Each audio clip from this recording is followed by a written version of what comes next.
किसान नेता राकेश टिकैत के बेटे गौरव टिकैत आए झुंझुनू और झुंझुनू में उन्होंने कही ये बात।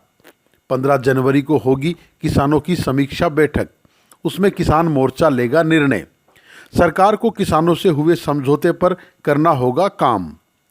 शाहजहांपुर बॉर्डर पर करीब 1 साल तक ऐतिहासिक किसानों के धरने का नेतृत्व करने वाले किसान नेता राकेश टिकैत के बेटे गौरव टिकैत झुंझुनू आए। गौरव टिकैत ने कहा कि किसानों का धरना जो शाहजहांपुर बॉर्डर पर चला है वह एक ऐतिहासिक धरना था और उसमें किसानों की मेहनत रंग लाई। किसानों की ऐतिहासिक जीत भी हुई। गौरव टिकैत ने बताया कि केंद्र सरकार ने जो 3 नए कृषि कानून वापस लिए हैं और एक कमेटी का गठन भी किया है जिसमें एमएसपी किस तरीके से लागू की जाए और इस आंदोलन में जो किसान शहीद हुए हैं उनके परिवारों का पुनर्वास, उनको मुआवजा और किसानों पर जो मुकदमे लगे उन मुकदमों की वापसी, इन सभी को लेकर कमेटी का गठन किया गया है और सरकारों को उस समझौते के आधार पर काम करना होगा। और इन सब की समीक्षा के लिए आने वाली 15 जनवरी को किसानों की एक समीक्षा बैठक होगी जिसमें मोर्चा और भी निर्णय लेगा और उसी के आधार पर काम किया जाएगा।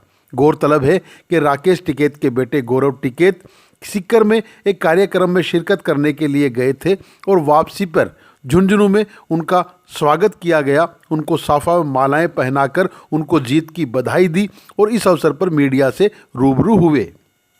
3 कृषि कानून जो पिछले 1 साल से ज़्यादा बॉर्डरों पर मोर्चे लगा कर किसान बैठे थे वो सरकार ने वापसी लिए। किसानों की जो तपस्या थी, जो शहादत थी, उसका परिणाम आया कि 3 कानून वापसी हुए। एक समझौते के आधार पर एक फैसला हुआ कि एमएसपी कैसे प्रभावी होगी, उसके लिए एक कमेटी बनी है। मुकदमे किस तरीके से वापसी होंगे उसके लिए भी एक कमेटी का काम होगा।